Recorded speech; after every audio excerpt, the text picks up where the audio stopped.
Ano po Senator tayo? Jinggoy, in fairness to all the senators, not only those present here, I would suggest that Ms. Jose or Mrs. Jose should identify kung kaninong office siya nagpunta. Okay. Senator Erwin Tulfo. Jinggoy Estrada is recognized. Thank you, Mr. Chair. Before I proceed, I would like to ask for a consideration from the chairman, from the Senate President, and from all our colleagues that to give us additional minutes since I was How many minutes are you I, asking? together with Senator Joel Villanueva, was directly accused by a certain Assistant District Engineer Bryce Hernandez. How many minutes more are you? 10 to 15 minutes more, if possible. I leave it to the members. Is there an objection to the request? 10 to 15 minutes more. 10 minutes. Kung may objection, total of 10. Excluding 10 my, minutes. Kung wala excluding pong my opening, objection, excluding my hindi opening na po, statement. isama nyo na yung opening statement, 15 baka minutes na napakahaba eh. So 10 minutes, you're given 10 minutes Thank with the permission of the other members. Thank you, Mr. Chair. Thank you, my colleagues. Magandang umaga po, Mr. Chair, sa ating mga kagalang-galang miyembro ng Blue Ribbon Committee at sa ating mga panawin. Nandito po ako sa pagdinig ngayon ng komite para ipagpatuloy ang aking tungkulin bilang isang mambabatas at upang lumahok sa patuloy na pagdiskubre sa katotohanan sa likod ng malalang anomalya sa public works at infrastructure sa ating bansa. Sa gitna ng investigasyon ito ay ang nasabing anomalya tungkol sa flood control projects at di umano'y partisipasyon o sa buwatan ng DPWH at iba pang mga opisyal na gobyerno, private contractors at miyembro ng Kongreso na isang malawakang pagnanakaw sa kaban ng bayan. Malinaw po na dahil sa ating pagsiwalat sa mga anomalyang ito, sa kasamaang palad tayo ay naging target ng hindi makatarungang atake, kahihiyan at mga bagay na purong kasinungalingan lamang. At ito ay dahil lamang sa mga paratang na isang witness, si former Assistant District Engineer Bryce Erickson Hernandez, na siya rin kilala bilang Marvin Santos de Guzman sa mga kasino kung saan siya nagsugal at naglustay ng pera ng bayan na nagkakahalaga ng daang milyong piso. Ginawa niya lahat na ito habang pinupuno niya ang kanyang sariling bulsa at pinupundahan ang kanyang marayang pamumuhay. Alam kong kahit paano ay makaka-relate po kayo sa sitwasyon ito, Ginoong Tagapangulo, dahil kayo rin po mismo ay nakaranas na maging target way back in 2001 when a certain Dormawanay who was masquerading as a whistleblower ay tila nilinlang ang publiko sa kanyang maligaw at maling pahayag. Sa isang kakaibang pagbago ng kapalaran, this representation na masigasig na naghahanap at naglalantad ng katotohanan tungkol sa mga anomalyang ito ay naging puntirya ng mga kasinungalingan. Ako po ay inaakusuhan ng isang taong naharap mismo sa mabibigat na aligasyon. Someone whose testimony is riddled with inconsistencies and denials which cast serious doubts about his credibility. Nandito ako ngayon para harapin ang nag-aakusa sa akin at hamunin siya na ulitin at patunayan sa harap nitong Blue Ribbon Committee at sa harapan ko lahat ng kasinungalingan ng binitawan niya under oath sa House Tricom Committee hearing. Sa huling pagdinig ng Blue Ribbon na nangyari isang araw bago ang pagdinig ng Tricom, I moved to cite him in contempt. This committee, finding him indeed to be lying under oath, ordered his detention. Nandito rin ako ngayon para ipakita sa lahat ng naniniwala sa kasinungalingan ni Bryce Hernandez na talagang walang katotohanan o basihan ang kanyang di umano'y takot na may balik sa Senado. I have been a member of this institution and I have participated in many controversial investigations for so many years. Gayunpaman, wala makapagsabi na ang Senado, sino man sa mga miyembro nito, past or present, ay pinahintulutan ng sino mang witness under its watch maging threatened, intimidated, influenced o di kaya exposed sa kahit anong pisikal na panganib. I will leave for now to the chairman and other members of this committee the task of probing deeper into the credibility of Bryce Hernandez, if he still has any. His accusations against this representation and Senator Joel Villanueva and other falsehoods he dared to spread under oath into the records of the House of Representatives, yet suspiciously withheld from this committee. I do this to give Bryce Hernandez all the leeway to hang himself with his chain of lies and so as not to burden this committee with my being among his or his handlers' targets. Hindi man natin mapapaamin ang mga taong sadyang sinungaling na kahit harap-harapan mo silang kumprontahin ay magsisinungaling pa rin. Naniniwala ako na mapapalabas din natin ang katotohanan. Ang katotohanan na nagkamal ng pondo mula sa kaban ng bayan ang makatulad ni Bryce Hernandez na walang pakialam sa pagkakalugmok ng ating mga kababayan sa pinsalang dulot ng baha at kalamidad. Hindi ako matitinag ng mga kasinungalingan na naglalayong ilihis ang atensyon ng publiko mula sa katiwalaan bumabalot sa mga flood control projects. Buo ang aking loob na sa bandang huli, ang katotohanan ang mananaig at ang akusasyon laban sa akin ay malalantad bilang walang saysay na paninira. We're all seeking the truth, to exact accountability, and to safeguard the trust given to us by the Filipino people who elected us. They deserve and demand no less. Okay, I will proceed now with my questions, Mr. Chair. Tatanungin ko muna si Miss Mina Elampar Jose. Unang-una, kanina lamang ako nabigyan po ng kopya ng inyong sinumpaang salaysay. Meron lamang akong ilang katanungan upang malaman ng taong bayan ang katotohanan sa likod ng kasinungalingan ni Bryce Hernandez laban sa akin. Okay? For the record, ano po ang kumpletong pangalan ninyo? Your Honor, if I may, can I have please a short statement? I hope you will not deduct it from my time. Oh, hindi. Kasi yung responses hindi kasama. Go ahead, please. Yes, Your Honor, yes, I am Mina Jose, and I am appearing before this committee in my capacity, in my personal capacity, and as a representative of WJ Construction. I came before this committee with humility and respect to share the truth. First of all, I thank the committee through the leadership of our chairperson, Honorable Senator Panfilo Lacson, for giving me this opportunity to explain my side. Today, I wish to clear not only my name, but also the name of WJ Construction and those personalities who have been unfairly dragged in this controversy. I wish to clearly state first that to the best of my knowledge, Beng Ramos is not and have never been a staff of Senator Jinggoy Estrada or any senator or congressman. I have known her only as a staff of the Blue Ribbon Committee, particularly the Broom. And as far as I know, Beng is a dedicated government employee who has never been involved in any controversy, especially in this anomalous flood control projects that Ade Bryce mentioned in the congressional hearings. And as for myself, I speak from the depth of my heart that I have never engaged in any illegal activity.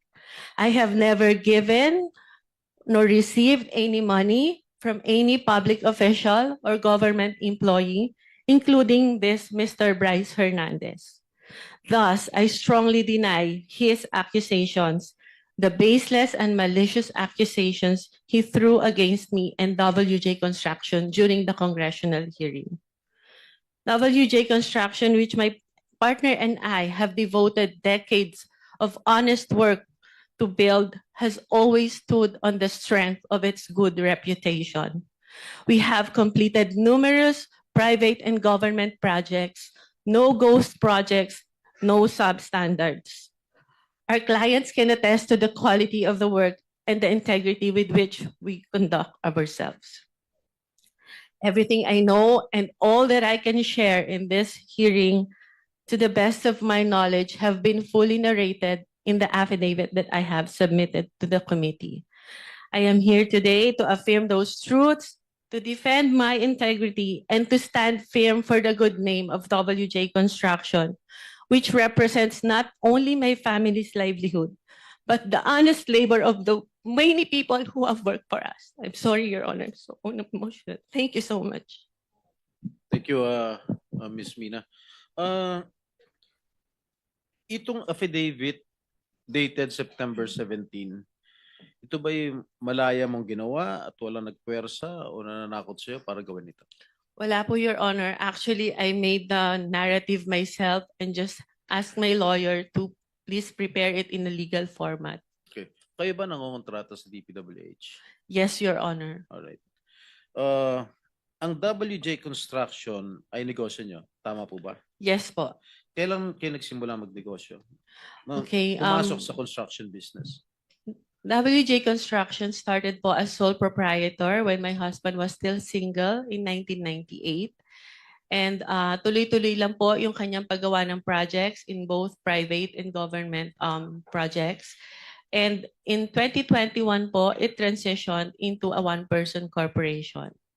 So, ano yung mga kontratang nakukuha nyo sa DPWH? Meron bang mga flood control projects? Meron po kami huling last ginawa na flood control in 2023 po. 2023? Yes po. Ano po lugar? Sa Manila po. Sa Manila lang. Yes po. Okay. Ilan yung mga flood control projects ninyo? So far yun pa lang po. Isa lang? Yes po. Magkano halaga? 24 million po, Your Alright. Honor. Okay. Sabi po ni Senate President Pro Temp Senator Ping Lacson in one of his interviews mentioned that you were in the Senate premises on August 19. Tama po ba? I was there, Your Honor. You were Yes, Your here? Honor. Yes po, Your Ano po Honor. ginagawa niyo rito? I was invited to do an ocular of the supposed project po na dapat gagawin ko po sa office ng isa pong senator. Sino po? Uh, Pwede ba malaman kung Your Honor, if I may, it was already stated in the affidavit po that Alright. I have submitted. And with due respect, sana po not to name na lang po No, the no, no. good senator because he's not really involved naman po in Yes, I any know. of this. I know that Senator. I vouch for his credibility and Opo. integrity also. So, yung bang unang pagkakataon mo na pumunta kay rito sa Senado? Nagpupunta na po ako dito in the past, Your Honor. In the past, Opo. ano ginagawa niya in the past dito? Matagal na po yon nung senator pa po yung ninong ko, si Joker Arroyo. Kasi po bumibisita po ako sa kanya and yung mga kaibigan ko po sa Broome. So, sino-sino yung mga pinupunta? Senator niyo sa- Jinggoy, in fairness to all the senators, not only those present here, I would suggest that Ms. Jose or Mrs. Jose should identify kung kaninong office siya nagpunta. Okay, Senator Erwin Tulfo po. Ano po naging sadya niyo sa office niya? Meron po kasing problem yung terrace ni Senator Erwin na binabaha po siya lalo po pag umuulan. So ako po yung na-refer na contractor nung staff niya na kung pwede po tingnan namin gawa ng solusyon and mag-suggest po kami sa kanya. Yes, Mr. With Chair. the permission of Senator Estrada, With the permission of his name Senator.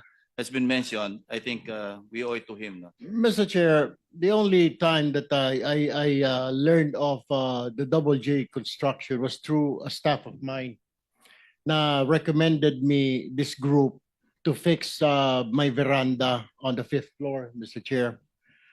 But when upon learning her name was mentioned by Engineer Bryce, we immediately requested to cancel all contracts with WJ, where I specifically ordered to terminate our office refurbishment project with WJ. And also, that was on September 9, Mr. Chair. And then on September 11, I issued another memo asking for an incident report to all concerned employees, specifically the friend of the Double J Construction, Mina Jose. And on September 18, I passed an internal policy for gate pass and visitors pass requests na wala po muna kami tatanggapin ng mga bisita because of that. Mr. Chair, this representation is willing to submit all the documents. The memo stated dated September 9, memo September 11, memo on September 18, and of course the drawing submitted by Ms. Mina Jose for the refurbishment of my veranda on the 5th floor. Also, some contracts we're willing to submit for in this committee, Mr. Chair. Thank you. Mrs. Jose, meron pong sinabit sa aming opisina yung Director General, CCTV footage. So gusto ko lang malaman din para sa kaalaman ng lahat.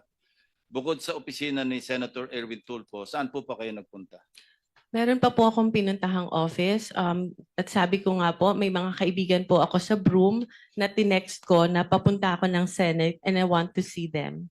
Can we flash on the screen yung footage, yung CCTV?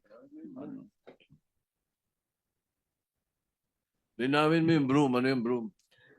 It's the Blue Ribbon Oversight Yes, Office hindi alam- Management, hindi alam Your ng Honor. public.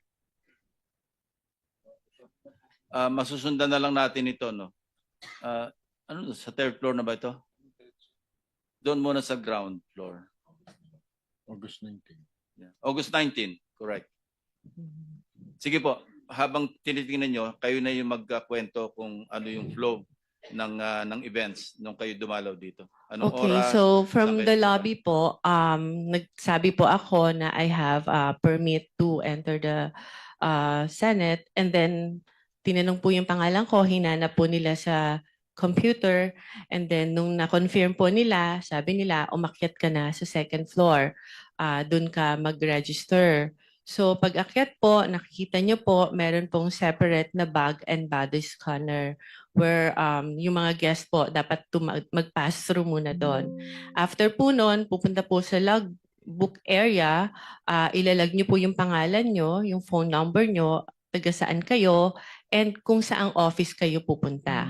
And hitingnan po kami ng ID to verify kung kami po talaga yung nasa list. And that's what I did, Your Honors.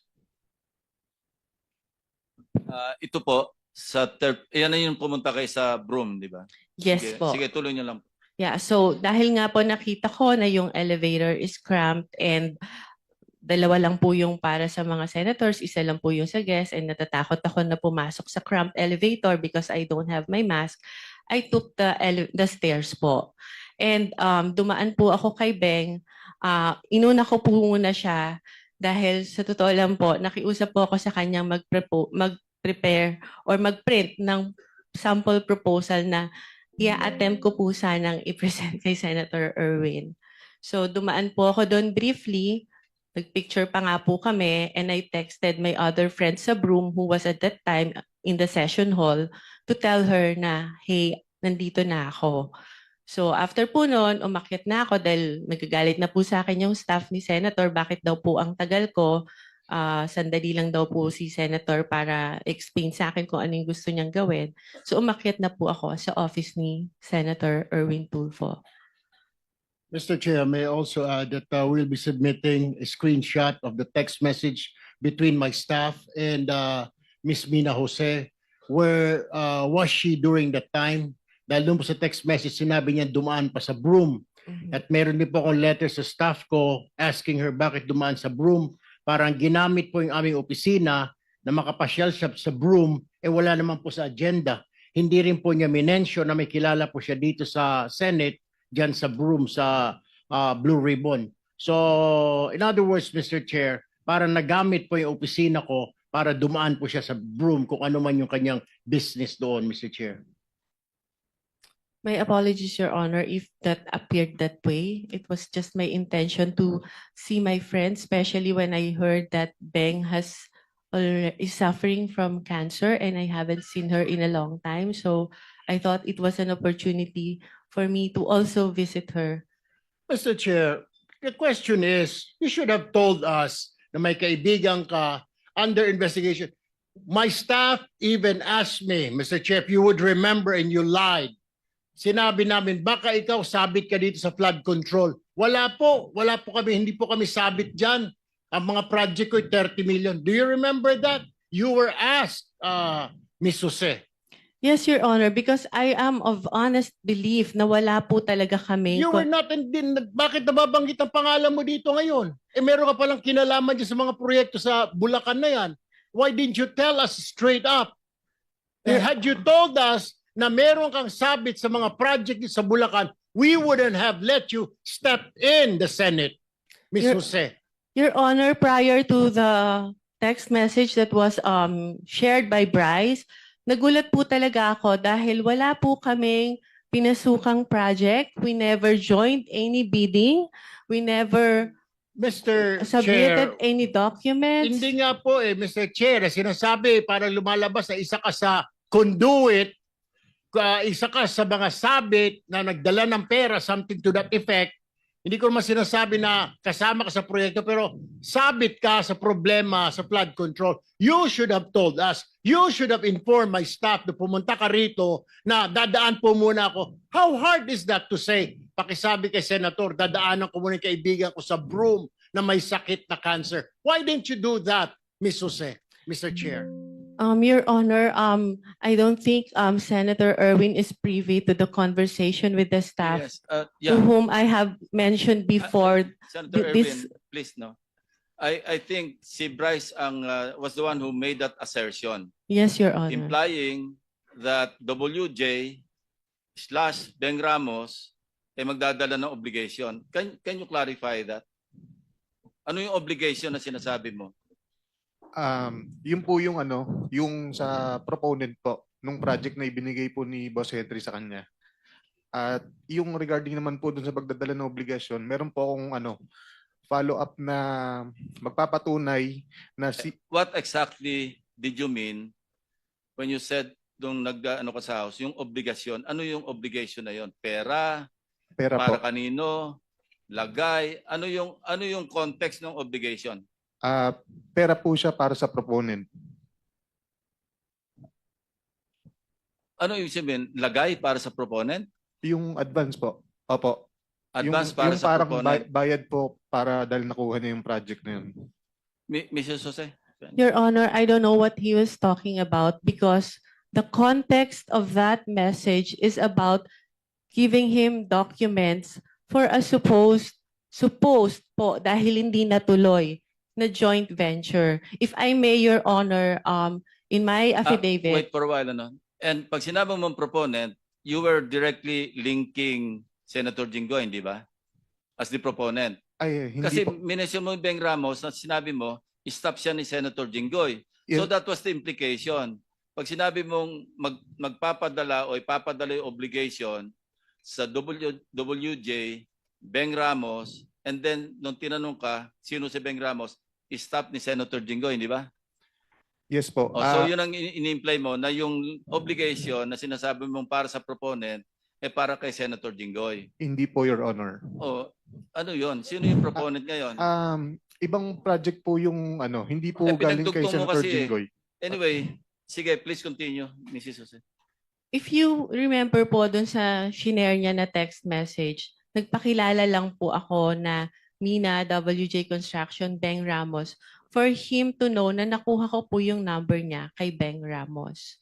And nag-usap po kami, nagpakilala ako as contractor, nagtanong po ako sa kanya kung ano po ba yung, to have an overview kung ano po yung mga projects na meron po sa kanilang district nung sinabi niya po na siya ay taga Bulacan. So nung sinabi niya po, Ito yung thread ninyong dalawa. Sige, tuloy mo lang. yes po. Nung sinabi niya po na mostly flood control, tinanong ko po kung ano po yung category na required nila. Ang sabi niya po, at least small A. Sabi ko po sa kanya, hindi po pala kami pwede because our flood control category is only small B. So baka hindi na po kami tumuloy.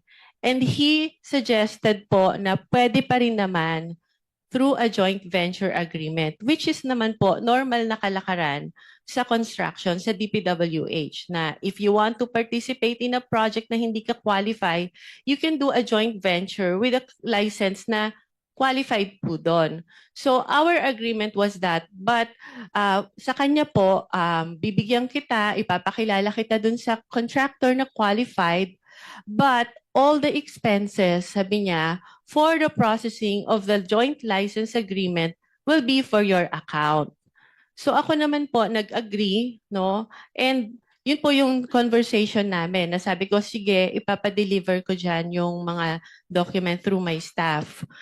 And I have to know pa po kung sino yung taong kausap ko. Kaya medyo ano pa rin po ako medyo cautious pa rin po ako. I want my staff to go there para makilala po siya at kung sino yung contractor na sinasabi niya. Mr. Chair, may Mr. Chair? I interject?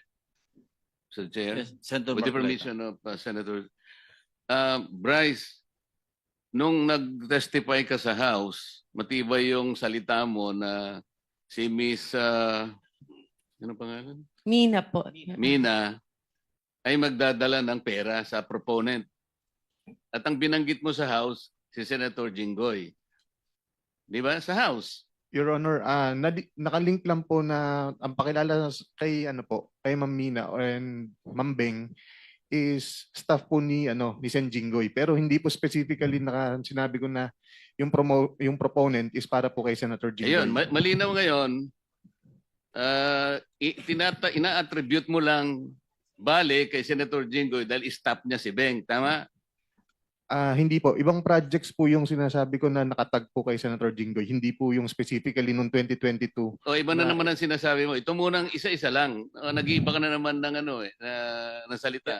Excuse Sa me, House- with the Senator Marcoleta, with the indulgence of the other members, we are suspending the one follow-up question because of the sensitivity of this issue. Okay. We want to resolve this and get to the bottom of this. So, with your indulgence, baka pwedeng suspend natin yung one follow-up question.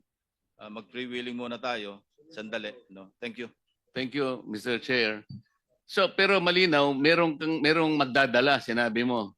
Ang magdadala si Miss Mina, tama? It's either Miss Mina or Beng Ramos po. Pero merong dadalhin, di ba? Yes po. Malinaw na malinaw yon. Walang Opo. problema doon. Wala pong problema Ngayon, doon. sinabi mo na hindi naman pala si Senator Jinggoy. Specifically, hindi po si Senator Okay, Jinggoy. kanino kaya yon? Proponent lang po ang sinabi sa akin ni boss. Sino nga? Sino yung proponent? Wala, naka-blind po ako doon kung sino pong proponent po. Blind siya kung sino proponent, pero nung nag-testify ka sa House, tahasan sinabi mo, ako at si Senator Joel Villanueva ang pinangalanan mo. At Opo, sinabi mo rito, sabi ni Congressman Ridon, sorry, excuse me, before proceeding, can we state for the record again who is Beng Ramos? Ang sagot mo, she is the staff of Senator Jingo Estrada po. Sagot ni Ridon, staff of Senator Beng Ramos is a staff of Senator Jingo Estrada. Ang sagot mo, yes po, Your Honor. Oh. Hindi ko siya naging staff kahit kailan, simula nung pumasok ako sa Senado noong 2004 up to the present. Hindi ko naging staff si Beng Ramos. How did you come to that conclusion na naging staff ko si Beng Ramos? Your Honor, si Boss Henry po ang nagpakilala sa akin. No. You answer my question directly. How did you come into that conclusion na staff ko si Beng Ramos?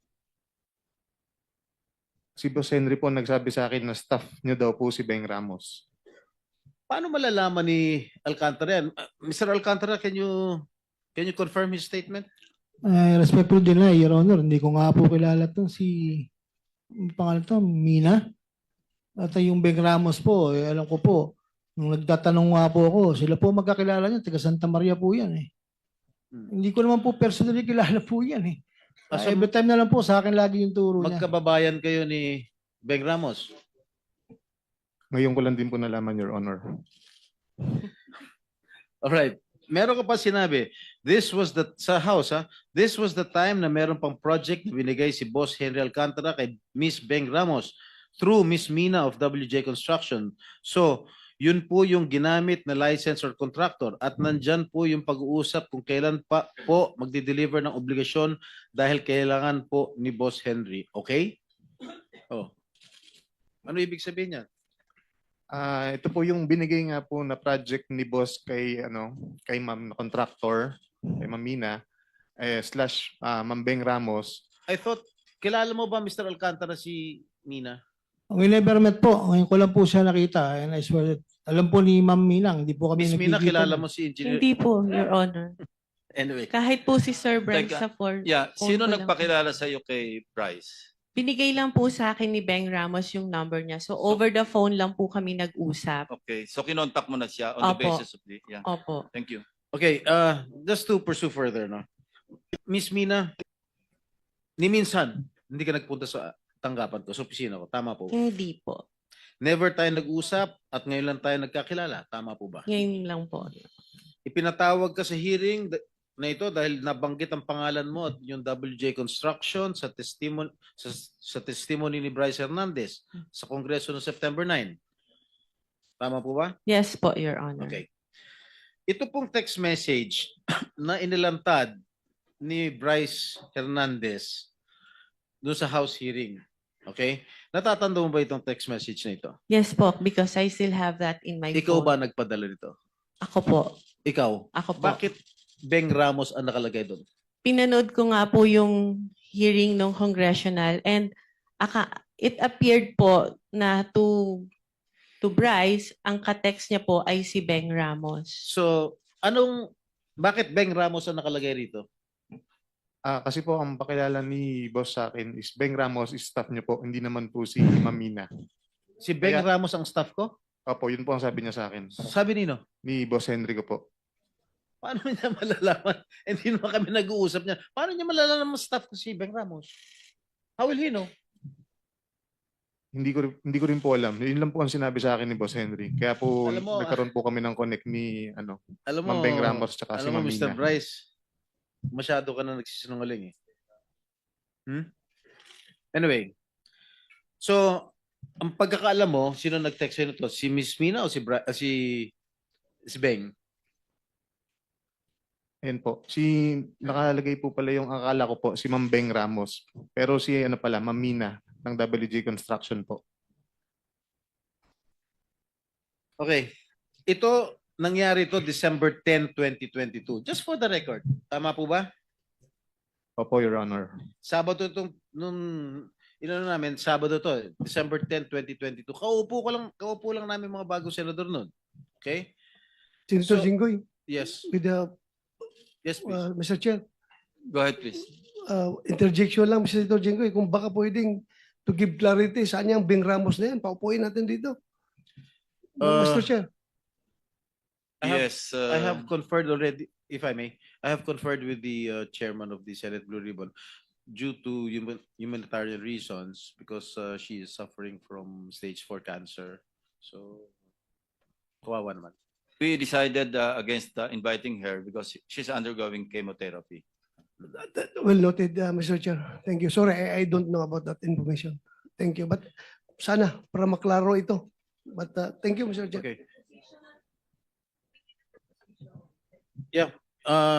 Okay, sa message mo nung December 11, which Excuse Pero me, no Senator Sunday. Jinggoy. yes, Nagpaalam po sa chairman, si DPWH Secretary Vince Dizon at saka si AMLC Executive Director Matthew David kasi may mga importante silang lakad. Kaya sinabi ko kanina, before 12, papakawalan na natin sila. So, kung may tatanong po kayo, meron pa tayong 12 minutes. Tanungin nyo sila para pag alis nila, wala na tayong kailangan ipursong tanong para sa kanila. With the indulgence po of Senator Jinggoy, Mr. Chair, I have few questions para po kala Secretary Vince Dizon at saka sa AMLAC po. With the permission of the body, mag-interject, especially Senator Jinggoy, kasi paalis na yung dalawa. okay, alright. Thank you. Mr. Chair, Secretary Dizon, ito po bang EGB builders ay nilagay na po ninyo sa ika nga kinasuhan po ninyo because they're one of the 15 that was mentioned by the Office of the President? Hindi pa po, Mr. Chairman. Bakit hindi po, Mr. Chair? Wala pa po kaming nakikitang proyekto at ebidensya na nag-lead dito sa kumpanyang to. In fact, ngayon ko lang ho na narinig ito, itong EGB builders. But we will look into it po, Mr. Chairman. Pero sa ngayon po, wala pa po. Kasama po siya doon sa top 15, Mr. Chair, itong EGB Construction. Kaya ako po nabanggit lang, Mr. Chair, dapat silipin din because we have information and we have the evidence linking EGB dito po sa Wawaw. Kasi ito pong Wawaw builders na ito po ay kumpanya rin po ni Engineer Bagaw. Pinapahiram niya po yung lisensya ng Wawaw sa mga tiga DPWH po sa First District ng Bulacan. So might as well include them in your investigation, including Wawaw na rin po, na kung po pwede po maimbestigahan ito at makasuhan and then mapasama po sa AMLAC. Nandito po si Engineer Baggaw. Pwede niyo Engineer tanungin. Bagaw.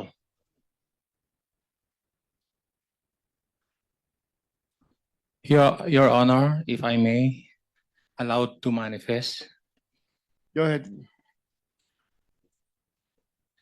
It is painful to hear and even more painful to know that many quickly believe accusations that have no clear foundations.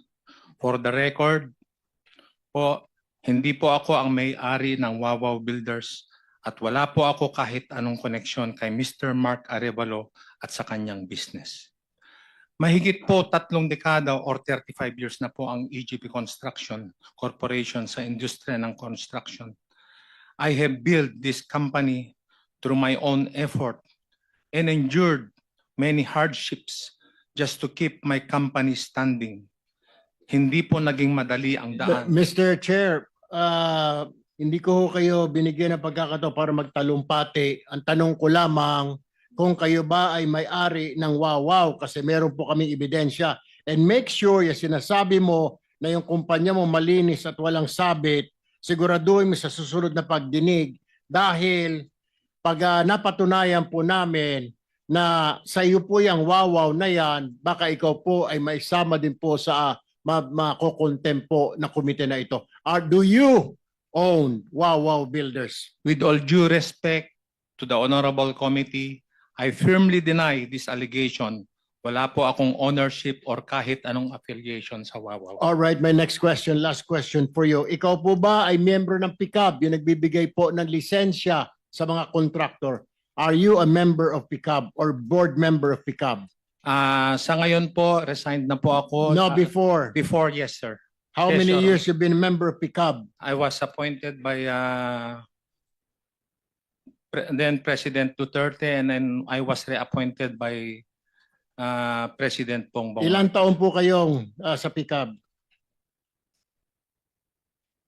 3 years kay President Duterte and I serve as on holdover capacity ng 1 year kay... Pero tama po ba na ang PICAB po ang nagbibigay ng mga lisensya po sa mga kontraktor? Tama po ba ito? Tama po, Your Honor. Okay.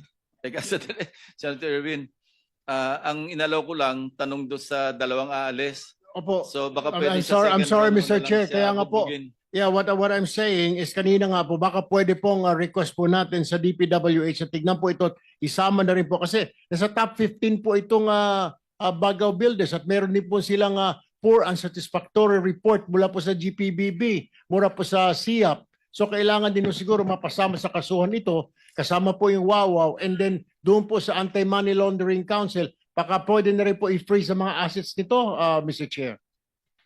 Mr. Chairman, unang-una po, maraming salamat Yes. po sa bagong information na ito.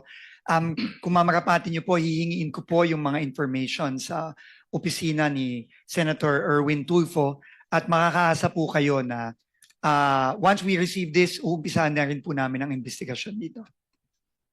Thank you, Maraming Mr. Chair. salamat po. Interjection, Mr. Chair, with the for AMLAC. Meron pang question sa AMLAC, si Senator Erwin. Mr. Chair, for the 2 construction companies that you mentioned, you can confirm that we are also investigating them for purposes of filing the necessary cases regarding these flood control projects, Mr. Chair. You're referring to EGB and EJB Wawaw. and Wawaw. Thank you. Construction, Mr. Chair. Senator Bam, Aquino. Yeah, With the one- permission of Senator Estrada. One item for Secretary Dizon. So nire-research po namin yung Philippine Competition Act and the PCC can file based on an administrative complaint, no, fines on those engaged in bid rigging at a fine of 100 to 250 million per instance. Kung 600 po yung kontrata natin, that's 600 times 100 million or 250 million, aabot ka ng 150 billion pesos in fines. And you only need substantial evidence, not evidence beyond a reasonable doubt because this is administrative. So I suggest po that the executive talk to the Philippine Competition Commission, simulan nila yung kanilang motu proprio investigation at tiyansahan na po natin yung mga kontraktor na may mga ghost project para ma-recover po natin yung pera. Mr. Secretary. Maraming salamat po dito sa bagong information na ito at tayo po ay immediately po makikipag-usap kay Chairman Mike Aguinaldo ng PCC at sa kanyang team para po maumpisahan natin kaagad to. Maraming By the way, salamat po sa suggestion. Secretary, the admission na may binabayad upon award, na may SOP upon award is already an evidence of bid rigging. So nandito na po lahat ng mga kailangan po na ebidensya dito po sa ating komite. Maraming salamat po at gagawin po natin to agad-agad. On that Thank you note, very very Question for quickly, AMLAC. Mr. President, Mr. Chairman. Yes, Senator Panglian. Yes, As long as you will address your questions to the two No, gentlemen. to Secretary Dizon, just a manifestation, very quickly. And if you compare with the PCC, just for your information, the PCC actually imposed a huge fine of about 2.4 billion pesos last September 2024. But this refers to another group of companies, itong Onion Cartel. Yun nga lang, isang taon na, hindi pa rin nababayaran yung multa. So, for the record, Secretary Dizon, pag you go that route, wag namang umabot ng isang taon bago wala pang namumulta. For the records. Opo, maraming salamat po. Pipilitin po natin at action po tayo agad dito. One question Maraming for salamat AMLAC, po. Mr. Chair, Senator with the indulgence Ontiveros, of Senator recognized. Estrada. Salamat po, Mr. Chair. Kay Sir Attorney David, sir.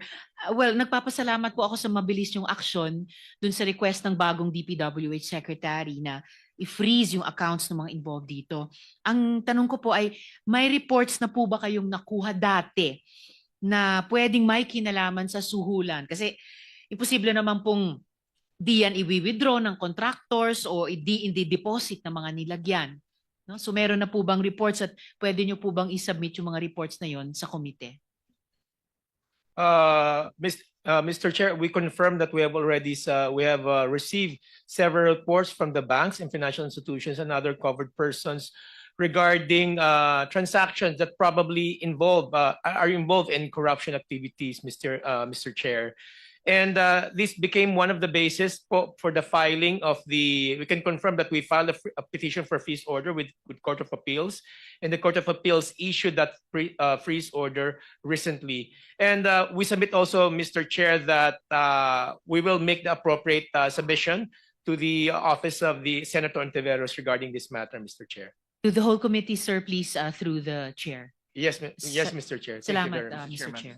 Yes, Mr. Chair, ako naman. Gatchalian and then Senator Rafi. Never pa ako nakapag-interject. After I've been quiet all along. Senator By the way, Gatchalian, Mr. then Chair, ikaw. 1 o'clock meron pa rin akong committee hearing sa Okay. public With service. indulgence. Yes, Mr. Okay, sige, Senator Rafi. Thank you, Mr. Chair. Thank you, Senator Wayne. Kay Secretary Vince Dizon, yung po mga na-recover ninyong amounts from the contractors with ghost projects, yung sa liquidated damages sa performance bond, saan po napupunta yung amount na yun? And how much so far has been collected? Unang-una po, nagsisimula pa lang po tayong i-call yung mga iba't ibang bonds, insurance, warranties dito sa mga kontratang ito. As of now po, wala pa po tayong nakukuha. May proseso po ito base sa ating mga regulasyon. Pero inumpisa na po namin ito dito sa ating bagong team na pumasok. At mag-report po tayo once na nagawa na po ito at meron na po tayong mga final na mga i-recover nating bonds, insurance at mga warranties. I-report po natin to agad-agad. Okay, Mr. Chairman. yung mga marirecover na pera, saan pumapunta yun? Balik sa Kabanambayan, National Treasury, o Opo. doon sa project? Babalik po yan sa Kabanambayan, sa DPWH, at makikipag-usap po tayo sa ating Department of Finance at National Treasury kung paano po ang magiging treatment po nito. At kami po ay isasuggest po natin na dapat po immediately po gamitin po ito sa pagpapasaayos nitong mga either ghost o substandard project. Pero hindi pa po natin alam kung ano ang magiging proseso dito at kung ano po ang magiging final decision po ng ating National Treasury kapag ito po ay naibalik. Thank you, Mr. Chair. That's all for now. Senator Mr. Gatchalian. Chairman, just a few questions to AMLAC. Kay Edie David, sino-sino yung mga na-file na kaso? Sino-sinong individual and corporations?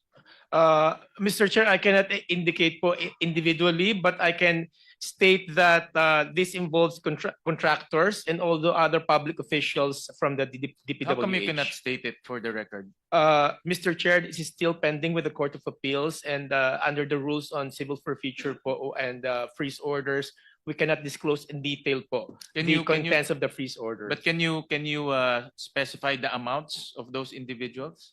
The amounts of the from the bank accounts, we have to wait from the bank returns that will be coming from our covered persons, and then we will total po the remaining amount that are present right now in the bank accounts and insurance policies of the respondents. When will that happen?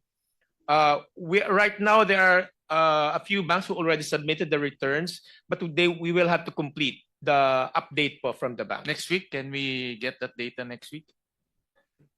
We will see po. We will be follow-upping from the covered persons po to And then submit can the you returns. disclose that through an executive session?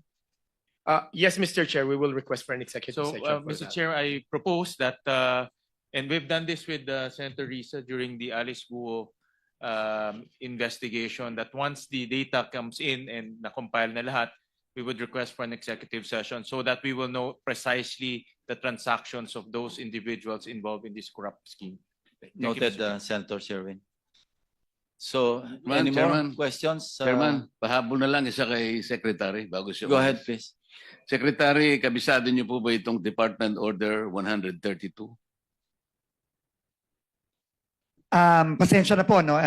Hindi po. No? Ito po kasi yung amendments to department orders relative to the creation and operation of the quality assurance units. Ito po yung, kumbaga, quality control Monitoring. po ninyo. Opo. Babasahin ko po yung isang relevant paragraph lang kasi importante Salamat po. lang. Ito pong quality assurance units, central office, shall be reporting directly to the QAU Steering Committee, QAUSC, composed of the Undersecretary and Assistant Secretary responsible for the overall supervision and control of the BQS as Chairman and Vice Chairman respectively. The BQS shall be in charge of the overall coordination and management of the QAU operations. Ito na po. The QAUSC shall ensure the proper implementation of the guidelines for the imposition of administrative sanctions to erring engineers involved in the defective implementation of DPWH projects.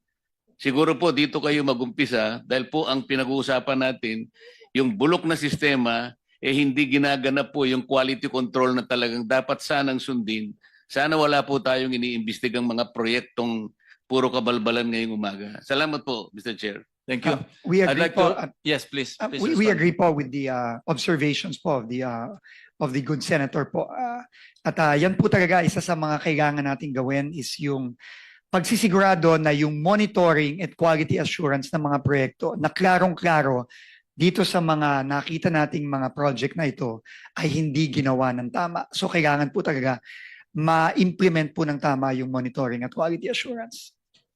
So kung wala na po tayong tanong doon sa dalawang gentlemen, pwede na po silang ma-excuse. And Senator, mamaya na yung 3 minutes mo. Pwede ba si Senator Rapi? Kasi may hearing siya na 1 o'clock. 3 minutes Pasigit lang na ba natitira sa akin? Yeah, after lunch break na lang yung ituloy mo yung para makasingit na si Senator Rapi. Thank you, You have Mr. your 5 Chair. minutes. Yeah. Wala pa siguro 5 minutes to Mr. Chair. Bibilisan ko lang. In the meantime, Secretary Vince Dizon and ED David, maraming salamat po sa inyong dalawa. Maraming salamat po at pagka kami po ay naimbita ulit, babalik po kami. Maraming salamat po. Maraming salamat po, Mr. Chair. Senator Rafi. Mr. Chair, itong mga nakaraang linggo lumabas sa mga nakakabahala ng mga kwento sa likod ng mga flood projects ng gobyerno. Ang pagkagaham